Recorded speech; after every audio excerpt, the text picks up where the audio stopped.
Hello everyone, नमस्कार आप सभी को।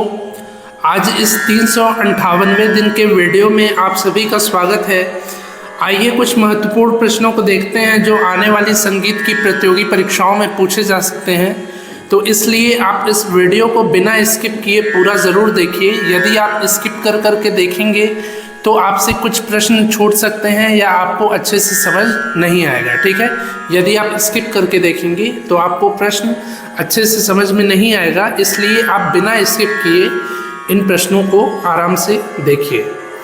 तो आज का पहला प्रश्न है, थाट में कम से कम स्वर होने चाहिए। एक थाट में कम से कम स्वर होने चाहिए 7 स्वर। 7 स्वर होने चाहिए किसी थाट में, कम से कम भी और ज़्यादा से ज़्यादा भी। यदि किसी थाट में कोमल स्वर लग रहा है तो शुद्ध नहीं लगेगा, तीव्र मध्यम स्वर लग रहा है तो शुद्ध मध्यम नहीं लगेगा, ठीक है। तो थाट में कम से कम और ज़्यादा से ज़्यादा 7 स्वरों का ही प्रयोग होता है। इसके बाद दूसरा प्रश्न है, राग में कम से कम स्वर होने चाहिए। राग में कम से कम स्वर होने चाहिए 5 स्वर। राग में कम से कम 5 स्वरों का प्रयोग आवश्यक है, ठीक है। इसके बाद तीसरा प्रश्न है, स्वरों के चढ़ते हुए क्रम को कहते हैं। स्वरों के चढ़ते हुए क्रम को कहते हैं आरोह। आरोह कहते हैं स्वरों के चढ़ते हुए क्रम को, और उतरते हुए क्रम को कहते हैं अवरोह, ठीक है। तो स्वरों के चढ़ते क्रम को कहते हैं आरोह और उतरते हुए क्रम को कहते हैं अवरोह। चौथा प्रश्न है, शुद्ध स्वर से चढ़े व उतरे हुए स्वर को कहते हैं। कोई शुद्ध स्वर है, उससे कोई चढ़ा हुआ स्वर या उतरा हुआ स्वर, तो ऐसे स्वरों को कहेंगे विकृत स्वर।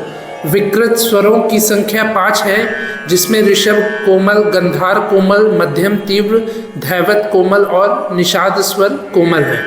तो ये 5 विकृत स्वर होते हैं जो अपने स्थान से चढ़े और उतरे हुए होते हैं। केवल मध्यम तीव्र चढ़ा होता है और सभी कोमल स्वर अपने स्थान से उतरे हुए स्वर होते हैं। तो शुद्ध स्वर से चढ़े व उतरे हुए स्वरों को कहते हैं विकृत स्वर। पांचवा प्रश्न है, सप्तक कितने प्रकार के होते हैं। सप्तक होते हैं 3 प्रकार के। 3 प्रकार के सप्तक होते हैं, मंद्र सप्तक, मध्य सप्तक और तार सप्तक। इसके अलावा भी सप्तक होते हैं, अति तार सप्तक, अति मंद्र सप्तक, पर उनका प्रयोग जो है संगीत में ना के बराबर होता है, इसलिए केवल 3 प्रकार के सप्तकों को मुख्य माना गया है संगीत में, जो हैं मंद्र सप्तक, मध्य सप्तक और तार सप्तक। छठवां प्रश्न है, 10 थाटों के नाम पर आश्रित 10 रागों को कहेंगे। 10 थाटों के नाम वाले 10 रागों को कहते हैं आश्रय राग। आश्रय रागों की संख्या 10 है। जैसे कि 10 थाट होते हैं, 10 थाटों के नाम है बिलावल, कल्याण, खमाज, काफी, आसावरी, भैरव, भैरवी, मारवा, पूर्वी, तोड़ी। तो इन्हीं के नाम वाले जो 10 राग हैं, बिलावल, कल्याण, खमाज, काफी, आसावरी, भैरव, भैरवी, मारवा, पूर्वी, तोड़ी, ये सभी 10 राग आश्रय राग कहलाते हैं। इसके बाद अगला प्रश्न है, थाटों को कहेंगे। थाटों को कहते हैं जनक। जनक थाट कहते हैं थाटों को। थाटों को आप रागों का पिता कह सकते हैं, जन्मदाता कह सकते हैं, ठीक है। तो थाटों को जनक थाट कहा जाता है और रागों को जन्य राग कहा जाता है। इसके बाद 8वां प्रश्न है, झूमर पारंपरिक लोक नृत्य है। झूमर पारंपरिक लोक नृत्य है बिहार, झारखंड, उड़ीसा, छत्तीसगढ़, असम और पश्चिम बंगाल का। इन राज्यों में झूमर जो है पारंपरिक लोक नृत्य है। बिहार, झारखंड, उड़ीसा, छत्तीसगढ़, असम और पश्चिम बंगाल में इस नृत्य को किया जाता है। 9वां प्रश्न है, दिल्ली बाज को कहते हैं। दिल्ली बाज को कहते हैं किनार का बाज या चांटी का बाज या मसीद खानी बाज, ठीक है। किनार का बाज भी कहते हैं। तबले में जो सबसे किनारे का अंग होता है, पहला अंग, उसको चांटी कहते हैं। तो दिल्ली घराने में जो है चांटी का सबसे ज़्यादा प्रयोग किया जाता है और चांटी को किनार भी कहते हैं, इसलिए किनार का बाज दिल्ली घराने को कहते हैं, चांटी का बाज कहते हैं और मसीद खानी बाज भी कहते हैं, क्योंकि मसीद खानी गतों का प्रयोग सबसे ज़्यादा दिल्ली घराने में ही किया जाता है। इसके बाद अगला प्रश्न है, मींड के समान वाद्यों में प्रयुक्त होता है। जैसे गायकी में मींड का प्रयोग होता है, वैसे ही वाद्यों में सूत का प्रयोग किया जाता है। सूत का प्रयोग वाद्यों में और मींड का प्रयोग गायकी में किया जाता है। ठीक है। 11वां प्रश्न है, इसराज बजाया जाता है। इसराज वाद्य बजाया जाता है कमानी के द्वारा। कमानी होता है, उसके द्वारा ही इसराज वाद्य को बजाया जाता है। 12वां प्रश्न है, कमानी को प्राचीन काल में कहते थे। कमानी को प्राचीन काल में कहते थे ईशिका।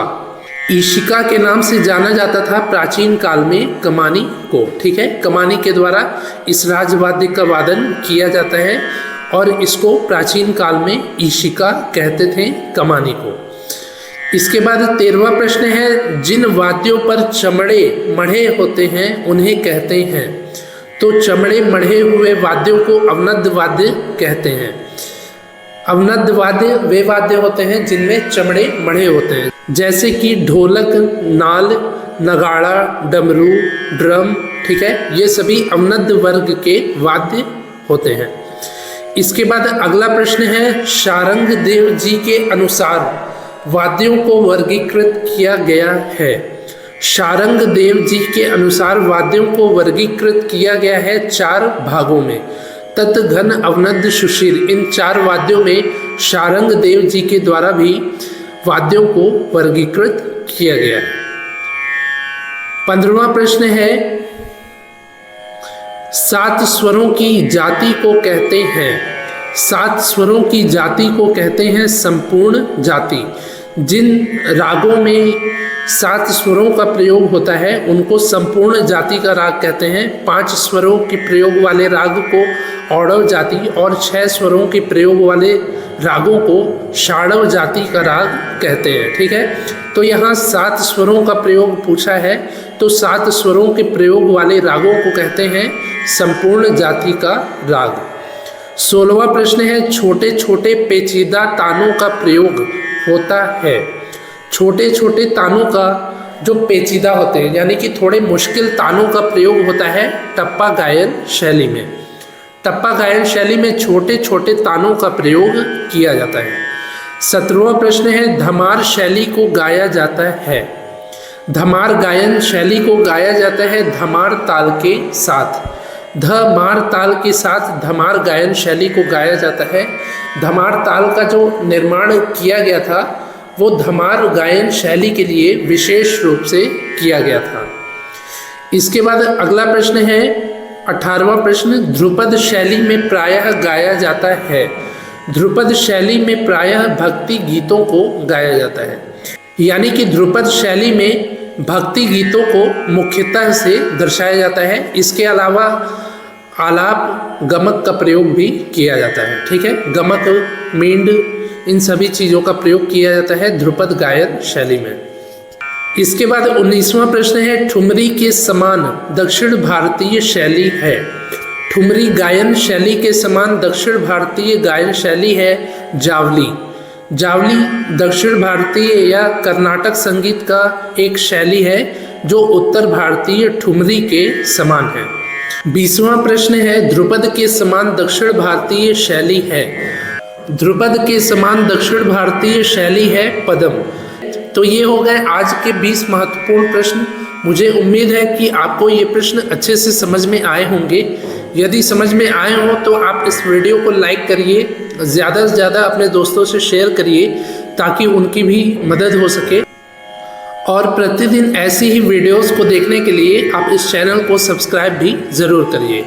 आज ये 358वें दिन का वीडियो है। इसके पहले मैंने 357 वीडियोस को बनाया है जिसके प्लेलिस्ट का लिंक नीचे डिस्क्रिप्शन में है। यदि आपने अभी तक उन महत्वपूर्ण वीडियोस को नहीं देखा है तो अवश्य ही देख लीजिए, जिससे कि आपके आने वाली प्रतियोगी परीक्षाओं की और भी बेहतर तैयारी हो पाए। ठीक है। तो मिलते हैं अगले 359वें दिन के वीडियो में। तब तक के लिए नमस्कार, धन्यवाद।